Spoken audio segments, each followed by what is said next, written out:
It's so important in your company, if you want people to be innovative, to create a culture in which innovation can exist, right? Because innovation is a tiny little flame. It's like a spark. And it's so easy for you to blow it out, and it goes away. Innovation is not like the Olympics. You know, in the Olympics, you train for 15 years to have the one downhill race. 10 seconds later, it's over, and you came in fourth. You lost. No, innovation is like football, where you have lots and lots of chances to make a goal, and you fall down and get up and try again and play for an hour. You've got lots of chances.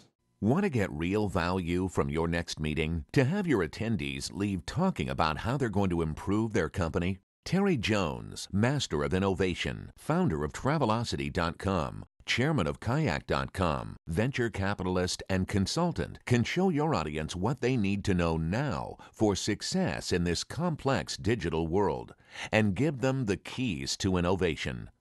The Morning Call said in a recent review, Jones's address wove together statistics, anecdotes, and humor in a fabulous presentation. My printer sold me ink. That's weird, okay? But why did it do that? Because ink costs more than Dom Perignon and more than Chanel No. 5. The printer is just a vehicle to sell you ink anyway. But think about it. They built themselves into the process. How can you build yourself into the customer's process? Is it a life event? Are they getting married? Are they getting divorced? Are they having kids? Is somebody going to college? How do you become part of that sale so it's automatic like HP did? You have to celebrate success, and you have to be okay with failure. And you have to deal with the boson layer, okay? Now, the boson layer is middle management. And some of you are middle management, but I will tell you that people in general in the middle crush innovation. They don't want change. They don't want to take a chance. So as leaders or as innovators, how do you crush the boson layer? What you have to do is encourage success and be okay with failure and listen to people and act and try. This game was totally created online and through internet messenger and chat. A $300,000 business that is entirely virtual, created by a bunch of kids from 15 to 18.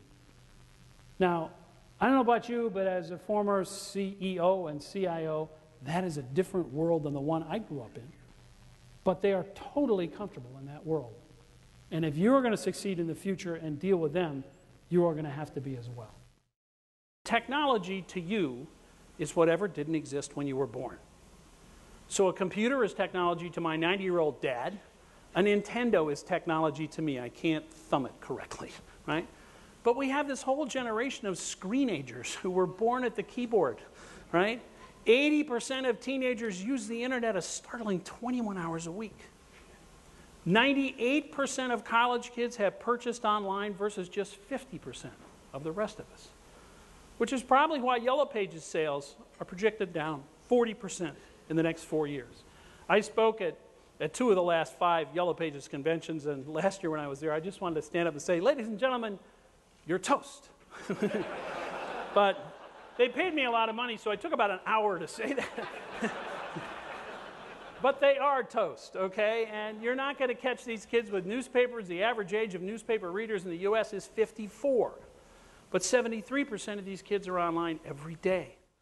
During the internet bubble, somebody said, somewhere out there is a bullet with your name on it, shot by a competitor unknown and unborn who will render your business obsolete.